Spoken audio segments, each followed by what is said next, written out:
খোকনদের বাড়িতে ওর বাবা ইলিশ মাছ এনেছে। মা, আমরা কবে ইলিশ মাছ খাবো মা?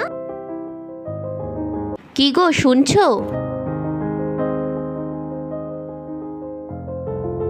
হ্যাঁ, কি হয়েছে বলো।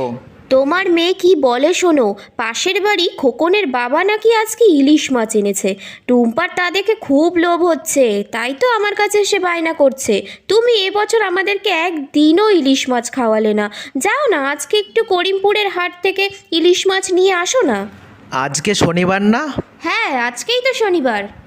শনিবার বিকালেই তো করিমপুরের হাট বসে। শুনেছি এই সিজনে হাটে খুব ইলিশ মাছ উঠেছে। ঠিক আছে, আজ তাহলে তোমাদেরকে ইলিশ মাছ এনে খাওয়াবো, কথা দিলাম। হে হে, কি মজা, কি মজা।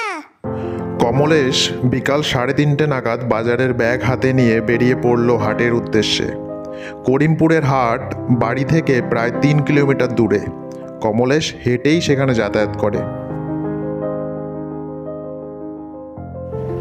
বাজারের ব্যাগ হাতে নিয়ে কোথায় চললে কমলেশ? আগে কাকা, একটু হাটে যাচ্ছি। আমার মেয়েটা বায়না ধরেছে ইলিশ মাছ খাবে। যাই দেখি একটা ভালো ইলিশ পাই কি না। তা বেশ, যাও তাড়াতাড়ি বাড়ি ফিরে এসো। শুনেছি সন্ধ্যার পরে ওই দিকের রাস্তাটা সুবিধার নয়। ঠিক আছে কাকা, আসি তাহলে। এই বলে কমলেশ এগিয়ে চলল এবং হাঁটতে হাঁটতে সে করিমপুরের হাটে পৌঁছে গেল। আরে বাহ, আজ হাটে তো অনেক ইলিশ উঠেছে। আমার ভাগ্যটা দেখছি বেশ ভালোই। ও দাদা, ইলিশ কত করে দিচ্ছেন? আগে বাবু 700 টাকা কেজি। একটু কম টম হবে না? ঠিক আছে, আপনি তাহলে 650 টাকাই দিন।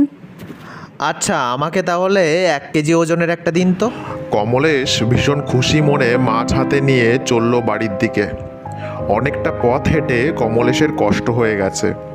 ঠিক এমন সময় সামনে দেখতে পেল হরিদার চায়ের দোকান।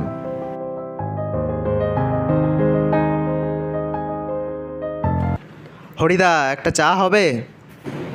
হ্যাঁ বসো। হাটের থেকে ফিরছো বুঝি? তা কি মাছ কিনলে? আগে ইলিশ মাছ। তা বেশ, এই নাও তোমার চা। সন্ধ্যা হয়ে গেছে, মাছ নিয়ে একটু সাবধানে বাড়ি ফিরো। শুনেছি ওই চারা বটতলার ওইখানটায় অপদেবতার বসবাস। অনেকের মুখেই শুনেছি। কি বলছো হরিদা? তাহলে তো তাড়াতাড়ি বাড়ি ফিরতে হবে। আজ তাহলে আসি। হরিদার কথায় তেমন গুরুত্ব না দিয়ে কমলেশ বাড়ির দিকে এগিয়ে চলল। ঠিক চারা বটতলা দিয়ে যাওয়ার সময় এইখানটায় এত অন্ধকার কেন? একদম গা ছমছমে পরিবেশ। আমার গাটা কেমন যেন ভার হয়ে আসছে। ব্যাপারটা কি? হি হি হি হি, আমাকে মাছ না দিয়ে কোথায় যাচ্ছিস? অনেক দিন হলো আমি মাছ খাইনি।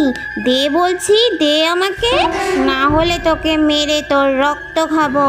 এই দৃশ্য দেখে কমলেশ ভয়ে আড়ষ্ট হয়ে গেল। ওরে বাবারে! যা বেটা, তুই পালা। কতদিন পর আমি আজ কাঁচা মাছ খাবো। হি হি হি হি হি। কমলেশ ছুটতে ছুটতে প্রাণটা হাতের মুঠোয় নিয়ে কোনো মতে বাড়ি এসে পৌঁছায়। আজকের গল্পটা তোমাদের কেমন লাগলো? ভালো লাগলে একটি লাইক করে দিও। আর এরকম ভালো ভালো গল্পের কার্টুন স্টোরি ভিডিও দেখতে হলে চ্যানেলটিকে অবশ্যই সাবস্ক্রাইব করে রাখো।